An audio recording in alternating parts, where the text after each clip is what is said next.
ಪಹಲ್ಗಾಮ್ನಲ್ಲಿ ನಡೆದ ರಕ್ತದೋಕುಳಿಯ ಬೆನ್ನಲ್ಲೇ ಭಾರತ ಹಾಗೂ ಪಾಕಿಸ್ತಾನದ ಮಧ್ಯೆ ಯುದ್ಧದ ಕಾರ್ಮೋಡ ಆವರಿಸಿದೆ. ಇದರ ಎಫೆಕ್ಟ್ ಈಗ ರಾಜ್ಯಕ್ಕೂ ತಟ್ಟಿದೆ. ಕರ್ನಾಟಕದ ಪ್ರವಾಸಿ ತಾಣಗಳಲ್ಲಿ ಹದ್ದಿನ ಕಣ್ಣೀಡಲಾಗಿದೆ.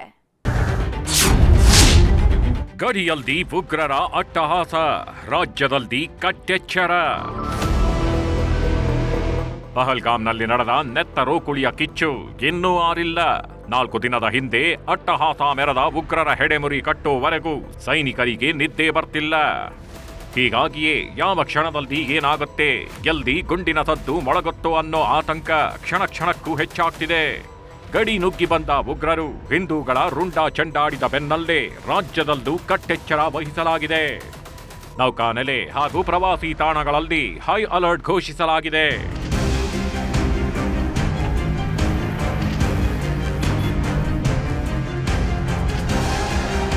ಈ ಬಾರಿ ಪಾಕಿಸ್ತಾನದ ಸೈತಾನರು ಟಾರ್ಗೆಟ್ ಮಾಡಿದ್ದು ಸೈನಿಕರನ್ನಲ್ಲ, ಕಾಶ್ಮೀರಕ್ಕೆ ಬಂದ ಪ್ರವಾಸಿಗರನ್ನ. ಭಾರತದ ಮುಕುಟಮಣಿ, ಪ್ರವಾಸಿಗರ ಪಾಲಿನ ಸ್ವರ್ಗ ಅನ್ನೋ ಹ್ಯಾಶ್ಟ್ಯಾಗ್ ಎಲ್ಲೆಲ್ಲೂ ವಿಜೃಂಭಿಸುತ್ತಿದ್ದಂತೆ ಪ್ರವಾಸಿಗರನ್ನೇ ಟಾರ್ಗೆಟ್ ಮಾಡಿದ್ರು. ಹೀಗಾಗಿಯೇ ಈಗ ರಾಜ್ಯದ ಪ್ರವಾಸಿ ತಾಣಗಳಲ್ಲೂ ಕಟ್ಟೆಚ್ಚರ ವಹಿಸಲಾಗಿದೆ. ಮಂಗಳೂರಿನ ಪ್ರವಾಸಿ ತಾಣಗಳ ಮೇಲೆ ಅಧಿಕಾರಿಗಳು ಹದ್ದಿನ ಕಣ್ಣಿಟ್ಟಿದ್ದಾರೆ. ಕಡಲ ತೀರದಲ್ಲಿ ವಿಶೇಷ ಭದ್ರತೆ ಹೆಚ್ಚಿಸಲಾಗಿದೆ. ಮೀನುಗಾರರು ಆಳ ಸಮುದ್ರಕ್ಕೆ ತೆರಳದಂತೆ ಸೂಚನೆ ನೀಡಿದ್ದಾರೆ. ಇದರ ಜೊತೆಗೆ ವಿದೇಶಿ ಹಡಗು ಹಾಗೂ ಅನುಮಾನಾಸ್ಪದ ವ್ಯಕ್ತಿಗಳು ಕಂಡುಬಂದರೆ ತಕ್ಷಣ ಮಾಹಿತಿ ನೀಡುವಂತೆ ಆದೇಶ ನೀಡಿದ್ದಾರೆ. ನಾನೀಗ ಮಂಗಳೂರಿನ ಕಡಲನ್ನು ಸೇರುವಂತಹ ನದಿ ತೀರದಲ್ಲಿದೆ. ಈ ದೃಶ್ಯಗಳಲ್ಲಿ ಗಮನಿಸ್ತಿರ್ಬೋದು, ಸಾಕಷ್ಟು ಬೋಟ್ಗಳು ಕೂಡ ಇಲ್ಲಿರುವಂಥದ್ದು. ಪ್ರಮುಖವಾಗಿ ಅತಿ ಪ್ರವಾಸಿ ಕೇಂದ್ರ ಕೂಡ ಹೌದು.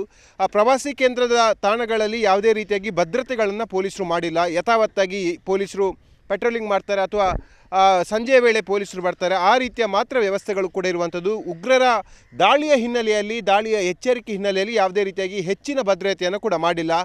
ಆದರೆ ಮಂಗಳೂರಿಂದ ಸಾವಿರಾರು ಬೋಟ್ಗಳು ಆಳ ಸಮುದ್ರಕ್ಕೆ ಮೀನುಗಾರಿಕೆಗೆ ಹೋಗುತ್ತೆ. ಹಾಗಾಗಿ ಮೀನುಗಾರಿಕೆಗೆ ಹೋಗುವಂಥ ಮೀನುಗಾರರಲ್ಲಿ, ಅದರಲ್ಲೂ ಪ್ರಮುಖವಾಗಿ ಆಳ ಸಮುದ್ರಕ್ಕೆ ಹೋಗುವಂಥ ಬೋಟ್ಗಳಿಗೆ ಸೂಚನೆಯನ್ನು ಕೊಡಲಾಗಿರುವಂಥದ್ದು. ಆಳ ಸಮುದ್ರ ಭಾಗದಲ್ಲಿ ಯಾವುದಾದ್ರೂ ಅನುಮಾನಾಸ್ಪದ ಬೋಟುಗಳು ಕಂಡು ಬಂದರೆ ಅಥವಾ ಅನುಮಾನಾಸ್ಪದ ವ್ಯಕ್ತಿಗಳು ಕಂಡು ಬಂದರೆ ತಕ್ಷಣವಾಗಿ ಪೊಲೀಸರಿಗೆ ಮಾಹಿತಿಯನ್ನು ಕೊಡಬೇಕೆಂಬ ಸೂಚನೆ ಕೊಡಲಾಗಿರುವಂಥದ್ದು. ಪಹಲ್ಗಾಮ್ನಲ್ಲಿ ನಡೆದ ಉಗ್ರರ ದಾಳಿಗೆ 2 ಕನ್ನಡಿಗರು ಸೇರಿದಂತೆ 26 ಮಂದಿ ಪ್ರಾಣ ತೆತ್ತಿದ್ರು.